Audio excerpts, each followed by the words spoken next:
성기능을 개선하기 위해 어떤 노력을 하나요? 남자는 성기능 장애가 발생하면 제일 먼저 심리에 영향을 미치기 때문에 심리장애가 발생합니다.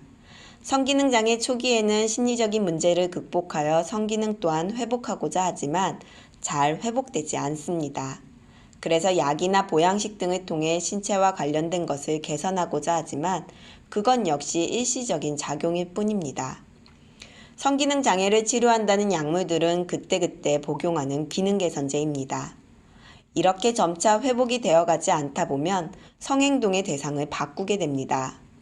어떤 사람들은 돈과 사회적 지위 덕에 성행동의 대상을 쉽게 바꿀 수 있는데 성행동의 대상이 바뀌면 초반에는 성기능이 괜찮아지는 듯 하지만 이내 예전으로 돌아갑니다. 단 여기서 성행동의 대상이 온전하게 자신의 소유라고 생각되지 않을 경우 상대를 계속 새로운 여자라고 느끼기 때문에 성기능이 어느 정도 지속되기는 합니다. 이렇게 대상을 바꾸다가 또다시 성기능이 되지 않으면 이제는 성행동의 방법을 바꾸면서 수만 가지의 성행위를 하게 됩니다. 이러한 수만 가지의 성행위는 성기능을 좋게 하려고 하는 보조수단이지 결코 사랑에 의한 것은 아닙니다. 성기능 장애는 신체에 위험이 생겼다는 것을 경고하는 신호인데 이 신호를 무시하고 계속 성기능을 회복하여 성행동을 하는 것에 초점을 맞추다 보면 몸이 점점 무너져 내리게 됩니다. 몸은 5가지의 감각기관을 즐거움과 행복감을 위해서도 필요하지만 가장 기본적으로 생존을 위해서 필요합니다. 예기치 못한 사고를 겪지 않는다면 생존을 위해서는 신체가 건강해야 하는데 스스로 신체를 무너뜨리는 것이 바로 성기능 장애입니다. 또한 부부가 섹스를 하지 않게 되는 것은 소위 남편의 성기능 장애에서 비롯되는 것인데 남편은 자신의 성기능 장애라는 것을 생각하지 못하고 아내를 탓하며 끊임없이 새로운 방법을 찾게 됩니다. 그것은 본인의 성기능을 점점 더 무너뜨린다는 것을 모르고 말이죠. 물리적으로 성기능을 쓸 수 없는 경우 성기능 장애처럼 문제가 발생하나요? 물리적으로 성기능을 쓸 수 없는 사람의 경우 마음에서 성행동이 아니어도 행복을 느낄 수 있는 체계를 만들어 갈 수 있습니다.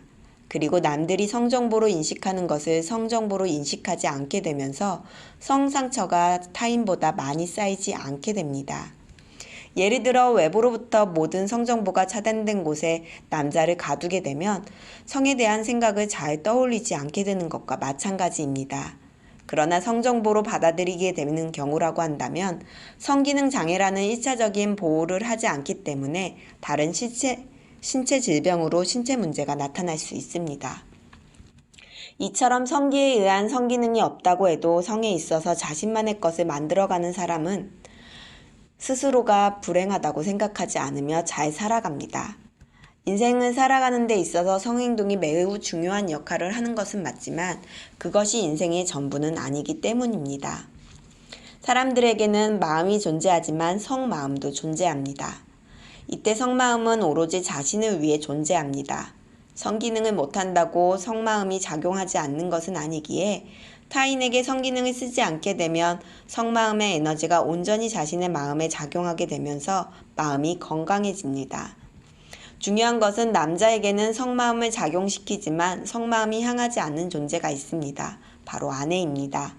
따라서 아내와 단둘이서만 살아갈 수 있다면 성마음이 작용은 하되 아내에게 작용하지 않게 되면서 자신의 심리 문제나 심리 장애, 신체가 모두 회복이 됩니다. 겪어보지 않은 것에 대해 어떻게 아냐고 질문을 받게 되는데 느끼는 것과 이해하는 것이 다르고 작용하는 마음이 전혀 다르다는 것을 이해하는 것일 뿐입니다.